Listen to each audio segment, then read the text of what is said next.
العلیم من الشیطان الرجیم بسم اللہ الرحمن الرحیم۔ سورۃ الفتح، آیات 29، پیراگراف 5۔ پہلا پیراگراف فتح مبین کی خوشخبری، دوسرا پیراگراف محمد صلی اللہ علیہ وسلم کی تعظیم و توقیر کا حکم، تیسرا پیراگراف منافقین کو تنبیہ کہ وہ منافقت چھوڑیں، چوتھا پیراگراف بیعت رضوان کے صحابہ رضوان اللہ اجمعین سے اللہ تعالیٰ راضی ہو گیا، پانچواں پیراگراف دین اسلام غالب ہونے کے لیے آیا ہے۔ مرکزی مضمون: مسلمانوں کو خوشخبری کہ صلح حدیبیہ کے بعد فتوحات اور مال غنیمت کی فراوانی کے دروازے کھول دیے جائیں گے۔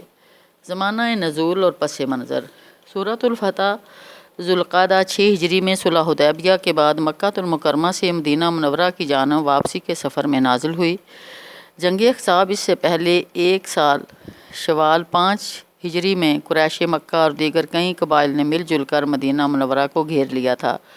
1 مہینے کے محاصرے کے بعد اللہ تعالیٰ کی طرف سے بھیجی گئی ایک تیز آندھی کے سبب وہ ناکام و نامراد واپس ہو گئے تھے اور مدینہ منورہ کی نوزائیدہ اسلامی حکومت کے خلاف یہ جنگی کارروائی پوری طرح ناکام ہوگی۔ اس جنگ کو جنگ احزاب یا جنگ خندق کہا جاتا ہے۔ رسول اللہ صلی اللہ علیہ وسلم کا خواب: قریش اور اہل عرب کی اس ہزیمت اور پسپائی کے تقریباً 1 سال بعد رسول صلی اللہ علیہ وسلم کو ایک خواب کے ذریعے وحی کی گئی کہ آپ صلی اللہ علیہ وسلم مسجد حرام میں داخل ہو رہے ہیں۔ چنانچہ آپ صلی اللہ علیہ وسلم نے عمرے کے لیے اعلان عام کر دیا۔ منافقین نے اس اقدام کو غلط سمجھا، ظاہر ہے یہ دشمن کے منہ میں جانے کے مترادف تھا۔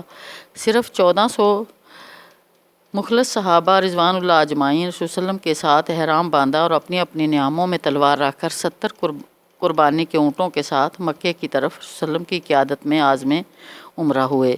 مکے سے 15 میل 22 کلومیٹر پہلے ایک مقام حدیبیہ ہے جسے آج کل شمسی کہا جاتا ہے اور جسے قرآن نے بطن مکہ کا نام دیا ہے۔ یہاں رسول صلی اللہ علیہ وسلم نے پڑاؤ ڈالا اور حضرت عثمان رضی اللہ عنہ کو مکہ کے اندر بطور سفیر روانہ کیا اور اس قافلے کی غرض اور غایت سے آگاہ کیا۔ ان کی واپسی میں تاخیر ہوئی، یہ احساس پیدا ہوا کہ شاید حضرت عثمان رضی اللہ تعالیٰ عنہ کو قتل کر دیا گیا ہے اور اہل مکہ کے خلاف جنگی کارروائی ضروری ہے۔ بیعت رضوان: اس موقع پر رسول صلی اللہ علیہ وسلم نے صحابہ رضوان اللہ اجمعین سے ایک خصوصی حلف لیا جسے بیعت رضوان کے نام سے یاد کیا جاتا ہے تاکہ حضرت عثمان رضی اللہ عنہ کے قتل کی خبر سچی ثابت ہو جانے کی صورت میں اس قتل کا بدلہ لیا جا سکے۔ صلح حدیبیہ ذوالقعدہ 6 ہجری بعد ازاں قریش نے سہیل بن عمر کو گفتگو کے لیے بھیجا جس کے نتیجے میں صلح حدیبیہ کا معاہدہ لکھا گیا۔ اس معاہدے کی روح سے قریش مکہ اور مدینہ کی اسلامی ریاست کے درمیان 10 سال کی جنگ بندی اس سال کی بجائے اگلے سال یعنی 7 ہجری میں مسلمانوں کے عمرہ قضا، قریش کے کسی آدمی کی مدینہ امن پر واپسی اور کسی مسلمان کی قریش کے پاس لوٹ جانے پر عدم واپسی، اطراف و اکناف کے قبائل کو یہ آزادی کہ وہ قریش کے حلیف بھی ہو سکتے ہیں اور مسلم ریاست مدینہ کے حلیف بھی ہو سکتے ہیں، ان جیسے نکات پر اتفاق ہو گیا۔ معاہدے کی روح سے ان دفعات میں سے کسی ایک دفعہ کی خلاف ورزی کی صورت میں پورا معاہدہ منسوخ سمجھا جا سکتا ہے۔ فتح خیبر محرم 7 ہجری جنوبی محاذ سے بے فکری ہونے کے بعد رسول صلی اللہ علیہ وسلم نے محرم 7 ہجری میں صلح حدیبیہ سے واپسی کے بعد شمالی جانب یعنی خیبر کی طرف رخ کیا۔ فتح خیبر سے مسلمانوں کو بہت سارا مال غنیمت نصیب ہوا جس کی بشارت بھی اسی سورہ فتح میں دی گئی ہے۔ عمرہ قضا: ذوالقعدہ 7 ہجری صلح حدیبیہ کے مطابق اگلے سال رسول صلی اللہ علیہ وسلم نے صحابہ کے ساتھ ذوالقعدہ 7 ہجری میں عمرہ قضا کیا۔ اس کے بعد قریش کی بدعہدی کی وجہ سے صلح حدیبیہ کا معاہدہ منسوخ اور کالعدم ہو گیا۔ فتح مکہ رمضان 8 ہجری رسول اللہ صلی اللہ علیہ وسلم 10,000 صحابہ کو لے کر رمضان 8 ہجری میں مکے پر دھاوا بول دیا۔ یہ اسلام کی فتح تھی جس کے بعد لوگ جوک در جوک اسلام میں داخل ہوتے گئے۔ صلح حدیبیہ ذوالقعدہ 6 ہجری اسلامی فتوحات کا نقطہ آغاز ہے جس کی عملی تصویر رمضان 8 ہجری میں فتح مکہ کی صورت میں ظاہر ہوئی۔ اس لیے قرآن نے صلح حدیبیہ کو فتح مبین واضح کامیابی قرار دیا ہے۔ غزوہ تبوک 9 ہجری اور عام الوفود 9 ہجری میں رسول صلی اللہ علیہ وسلم 30,000 لوگوں کو لے کر رومی حکومت کے خلاف نکلے۔ لڑائی کی نوبت نہیں آئی لیکن شمالی عرب کے علاقے اسلام کے باج گزار ہو گئے۔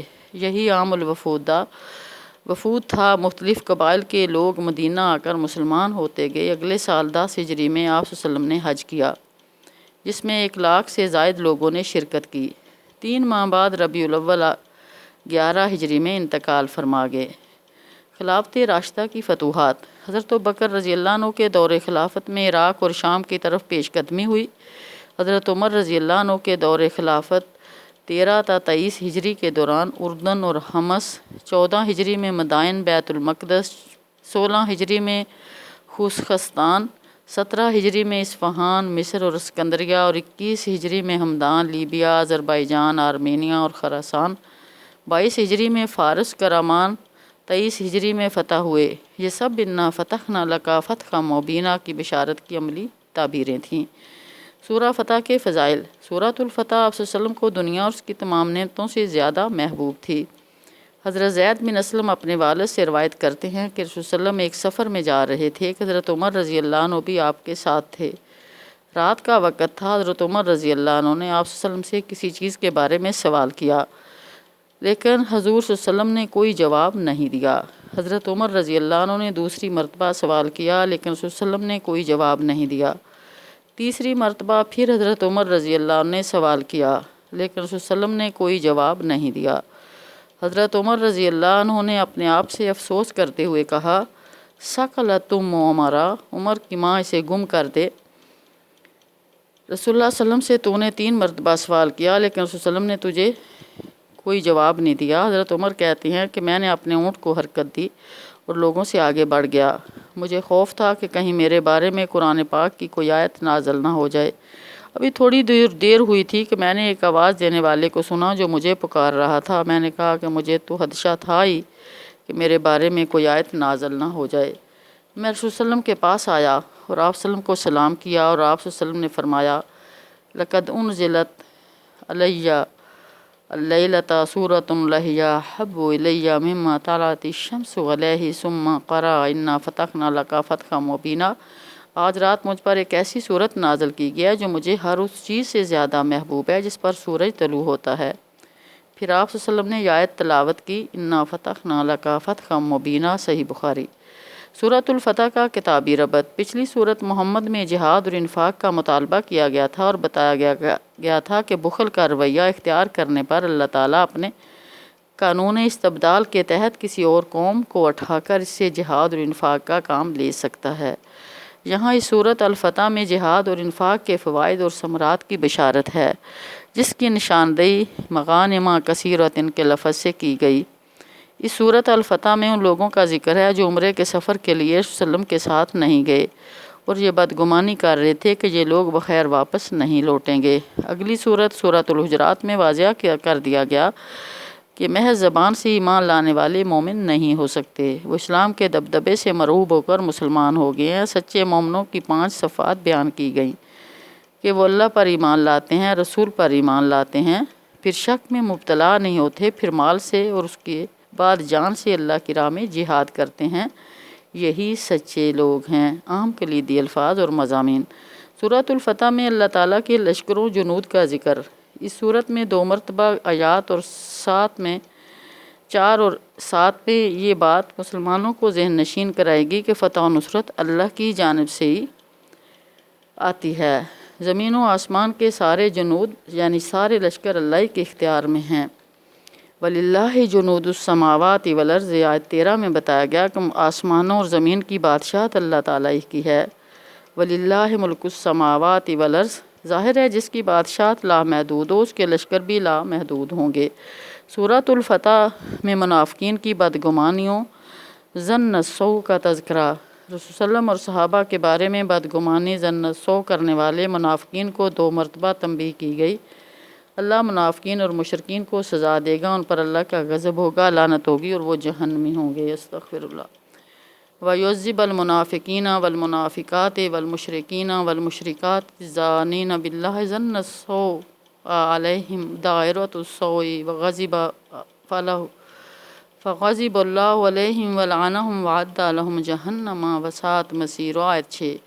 मुनाफ़िकीन ने बदगुमानी से काम लिया था कि रसूल सल्लम और दीगर सहाबा उम्रे के सफ़र के बाद खैरियत से मदीना नहीं पहुँच सकेंगे। बल ज़ननतुम अल्लन यनक़लिबर रसूल वल मोमिनून इला अहलिहिम अबदन वज़ुय्यिना ज़ालिका फ़ी क़ुलूबिकुम वज़ननतुम ज़न्न सौइ वकुन्तुम कौमन बूरा। आयत 12।